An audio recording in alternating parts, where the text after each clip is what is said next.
नमस्कार। आइए जानते हैं विद्यांजलि प्रोग्राम क्या है। मौलिक रूप से विद्यांजलि योजना शिक्षा मंत्रालय द्वारा प्रारंभ किया गया एक विद्यालय स्वयंसेवी कार्यक्रम है, जिसका उद्देश्य सरकारी विद्यालयों में निजी क्षेत्रों एवं समाज की मदद से शिक्षा की गुणवत्ता को सुधारना है। चाहे आप एक सेवानिवृत्त सरकारी कर्मचारी हो, एनआरआई हो, सेना से संबंधित व्यक्ति हो अथवा चाहे आप गृहिणी हो, यह कार्यक्रम आपको किसी भी सरकारी विद्यालय में अपना मनचाहा विषय पढ़ाने और सेवा देने की अनुमति देता है। विद्यांजलि के तहत 2 कार्य क्षेत्र हैं। इसे हम समझते हैं, नंबर 1 स्कूल सेवा और गतिविधि में भाग लेना, और नंबर 2 संपत्ति, सामग्री, उपकरण उपलब्ध कराना शामिल है। नंबर 1 में हम देखते हैं स्कूल सेवा के अंतर्गत छात्र सहयोगी के रूप में कार्य, आर्ट एवं क्राफ्ट की शिक्षा, योग एवं खेलकूद, भाषा शिक्षण, व्यावसायिक शिक्षण, दिव्यांग छात्र छात्राओं के लिए विशेष शिक्षण, करियर काउंसलिंग। नंबर 2 पर है संपत्ति, सामग्री या उपकरण उपलब्ध कराना। इसमें सम्मिलित हैं भौतिक सुविधाएं, कक्षा उपयोगी चीजें, डिजिटल वस्तुएं, खेलकूद की सामग्री, TLM यानी टीचिंग लर्निंग मटेरियल, मेंटेनेंस एवं रिपेयर, स्वास्थ्य और सुरक्षा उपकरण। विद्यांजलि योजना की मुख्य बातें क्या है, इस पर एक बार हम गौर करें तो सबसे पहले इसके लिए है योग्यता। इस योजना में हिस्सा लेने के लिए योग्यता का कठोर मापदंड नहीं है, जैसा कि नियमित सरकारी शिक्षकों की नियुक्ति के लिए होता है। नियमित शिक्षकों की भर्ती पर कोई असर नहीं है, क्योंकि इस योजना के अंतर्गत लोग अपनी इच्छा से स्वयंसेवक के रूप में कार्य करते हैं, परंतु इससे नियमित शिक्षकों की भर्ती पर कोई असर नहीं पड़ेगा। सरकार द्वारा यह पहले ही स्पष्ट किया जा चुका है कि कक्षा के पाठ्यक्रम को पूरा कराने की जिम्मेदारी नियमित शिक्षकों की ही होगी, और इस कार्य के लिए इस योजना से जुड़े स्वयंसेवी शिक्षक नियमित शिक्षकों के साथ ही काम करते हैं। इस योजना के अंतर्गत कार्यरत स्वयंसेवी शिक्षक मनचाहे विद्यालय में अपनी रुचि का विषय पढ़ा सकते हैं और अपनी सुविधा के अनुसार इन्हें विद्यालय और विषय चुनने की स्वतंत्रता होती है।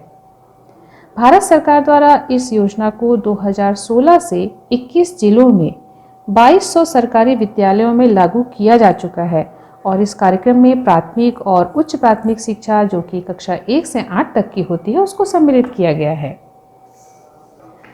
अब हम ये जानेंगे कि आखिर इस विद्यांजलि योजना में स्वयंसेवी कौन कौन बन सकता है। विद्यांजलि योजना में शामिल होने हेतु बहुत कठोर नियम या कोई भी अतिरिक्त योग्यता की आवश्यकता नहीं है। सरकार द्वारा बस यह देखा जाता है कि वह स्वयंसेवी अपने विषय में पारंगत हो, अपना विषय अच्छे से जानता हो। इसके लिए हम देखते हैं कि किस प्रकार की श्रेणी में कितनी योग्यता हमको आवश्यकता है। तो हम एक गृहिणी के लिए हमारी न्यूनतम योग्यता है, उसमें उसकी उच्च शिक्षा या हाई स्कूल हो। भारतीय प्रवासी जो हैं उनके लिए कक्षा 12 की योग्यता होना चाहिए।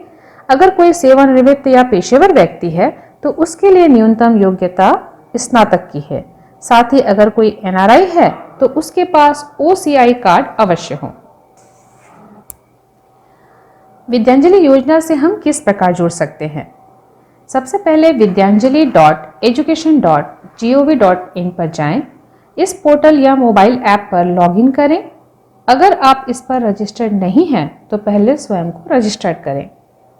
आपके क्षेत्र में जिन विद्यालयों में स्वयंसेवी शिक्षकों की जरूरत होगी वे इस पोर्टल पर दिखाई देंगे, और आप इनमें से अपनी सुविधा अनुसार विद्यालय का चयन कर सकते हैं। इस प्रकार पोर्टल में पंजीयन या अनुमति के उपरांत उस स्वयंसेवी शिक्षक को कम से कम 12 दिन पढ़ाना होगा। अब ये 12 दिन चाहे वह लगातार पढ़ाकर 2 हफ्तों में पूरा कर ले, अथवा हर हफ्ते में 1 दिन पढ़ाकर इसे 12 हफ्तों में पूरा करे, या पूर्णतः उस स्वयंसेवी शिक्षक की इच्छा और उसकी सुविधा पर निर्भर करता है। इन 12 दिन के बाद वह फिर से ऑनलाइन आवेदन करके अपनी सेवाओं का समय बढ़ाने की मांग कर सकता है। इस विद्यांजलि योजना में स्वयंसेवी शिक्षकों की क्या क्या जिम्मेदारी है, आइए इस पर एक नजर डालें। स्वयं सेवकों को किसी भी प्रकार से आर्थिक रूप से कोई भुगतान नहीं किया जाता है, बल्कि उनकी जिम्मेदारियां हैं जिनमें बच्चों को शिक्षित करने के साथ ही उन्हें सभी या निम्न में से कोई भी विषय में अपनी रुचि के अनुसार बच्चों को ज्ञान देना होता है। वो विषय कौन कौन से हैं, आइए जानें। लोगों के सामने अपने विचार व्यक्त करने की कला, अभिनय, सृजनात्मकता और रचनात्मक हस्तलेखन की कला, संगीत, नृत्य एवं अन्य रचनात्मक गतिविधियां इसमें सम्मिलित हैं। खेल कूद या कोई अन्य मनोरंजक गतिविधि, कसरत, योग और ऐसे स्वास्थ्य संबंधी गतिविधियां, शैक्षणिक और पेशेवर जीवन के लिए काउंसलिंग करना इत्यादि विषय इसमें सम्मिलित हैं। आइए जानते हैं इस योजना का लाभ क्या है।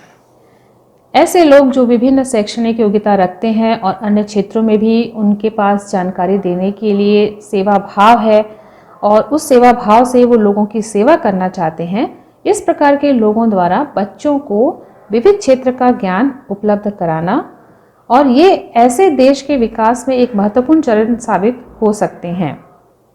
चूंकि इस योजना में लोग स्वयं सेवक के रूप में जुड़ते हैं, इसलिए विद्यालय और सरकार पर बिना आर्थिक रूप से भार बढ़ाए बच्चों के अनेक हुनर विकसित किए जा सकते हैं और उनके व्यक्तित्व को निखारा जा सकता है।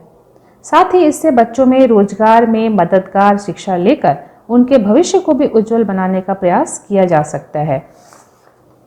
धन्यवाद।